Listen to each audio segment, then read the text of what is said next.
For an Angel to Pass by Loganberry. Read by Loganberry. Baby rabbits hopped and played in the dewy grass around the tree cottage as dawn broke over the garden, chasing each other in and out of the chicken house's legs, just as they'd done for so many years, in the knowledge that here, close to Everfree as it might be, they had a protector. Despite everything that had happened these last few days, I couldn't help give them a small secret smile. Let them have just a little more happiness. Would they even notice the change in this secluded corner of Ponyville? Eventually, I knew, they'd have no other choice. The melancholy that suffused the air was spreading like a cold November mist, and it was like a mist too in the way that it seemed to deaden sound. The garden had always been a quiet place, but this had a different texture to its former calmness. Gradually, too, these bunnies would start to appreciate that something important was missing. Slowly the realisation would dawn that no more would they scatter wildly as a determined, bad-tempered buck dashed through their playground, a mildly exasperated pegasus skittering after him with a carrot in her hoof. We used to think those days would last forever, but nothing ever does. Nothing ever does. A memory. Perhaps not so much a memory as a series of snapshots, each blurring into the next but standing individually clear and cold.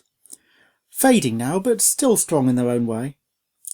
A cookbook, a cherry, a slap, a mailbox, a rope, a stare, and everything had changed forever. No one else really believed it, not at first, and not all of the ponies cared to hide their feelings. Some of them thought that a line had been crossed that could not be uncrossed, and that it should still be the end.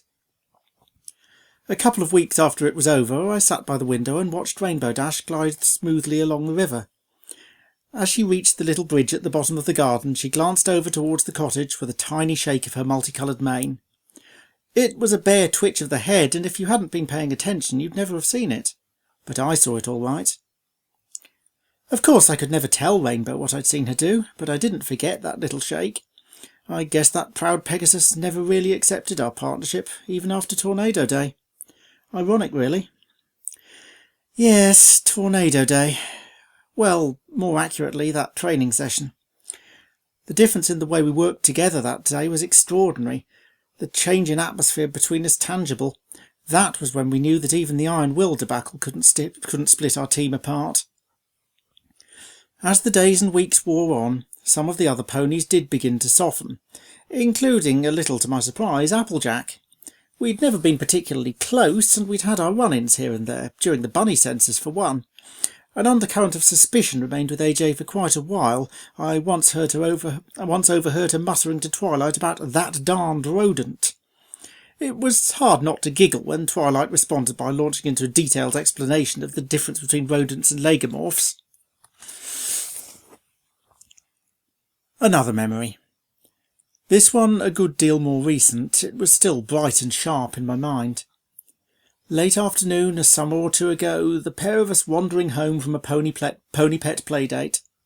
I'd gashed my leg somehow, maybe on a sharp rock somewhere, and I could only manage an awkward hobble. It didn't look like too serious an injury, but we'd had to break off and come home a little earlier than we would have liked. Rounding a corner in town, we came across Rarity, who hadn't been at the playdate for some reason. That elegant mare was locked in animated conversation with a passer-by, a pony neither of us knew well.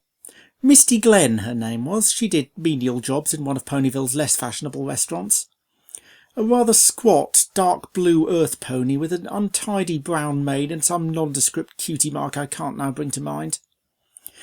Not at all the sort of pony you'd expect to find chatting to Rarity, but then you never quite knew with her. Neither of them noticed our approach, and we'd have been home a few minutes later, but all at once Rarity's words became clearly audible, and what we heard brought us both up short. About Fluttershy sometimes, she does seem awfully dependent. I know she has all these other animals she looks after, but it's Angel who's the most special to her. And you know, rabbits really don't live all that long. Suddenly aware of our presence, the unicorn trailed off, a blush of embarrassment spreading across her face to contrast with her immaculate near-white coat. She stuttered, attempting to cover her confusion. Hello? Good afternoon, Fluttershy. I'd invite you over for a spot of tea. It's just that I'm, well... She waved a hoof vaguely in the general direction of Misty before lapsing back into silence. She looked down at the ground while a glance passed between the two of us who'd happened to cross her. Nothing was said. It didn't have to be. We both knew to our very cores that Rarity had spoken only the truth. It wasn't anything we hadn't known for a long, long time, ever since the moment we'd first, I guess you could say, adopted each other. But there's a difference between a harsh truth that sits quietly at the back of your mind and one that's forced upon you with such brutal clarity. After we'd got home, once my wound was bandaged up, we sat for a while in the front room. It was almost silent, no sounds but the evening breeze outside, the quiet rustling of the mice behind the skirting board, and the inexorably ticking clock. Again, no words were spoken, but there was a thickness in the air as darkness fell outside. You could sense that what Rarity had said lay heavy on both our minds. That weight never really lifted. Sometimes after that, deep in the folds of the night and on the edge of dreaming, I'd hear the unicorn's words again. More than once I jerked upright in a panic, convinced that she was right there with me, whispering into my ear. The memories sputtered and died. I didn't want them to go. I wanted to chase them out into the morning and bring them home. I wanted to soar up into the crystal clear sky above and leap upon them all. The sun rose higher, the shadows gradually becoming shorter and stronger. Its rays seemed a little harsher, a little colder today. Perhaps they always would now.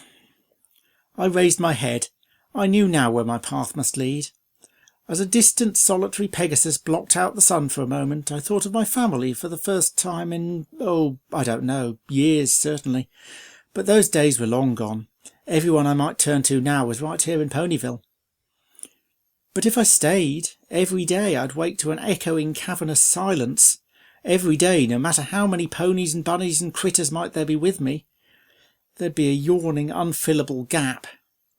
I thought of the face that should really have been there. A face that you had to work to understand, and few had really tried, but the face of one who had understood me so very deeply. I lifted my eyes a little further, gazing up at the blueness above and feeling the warmth on my face. For a moment I wondered, could I come back here one day? Perhaps this could be home again, perhaps I could begin to heal. I shook my head forcefully, trying to knock some sense back into it. Deep in my heart I knew that all I would get if I trod that road would be misery piled upon misery.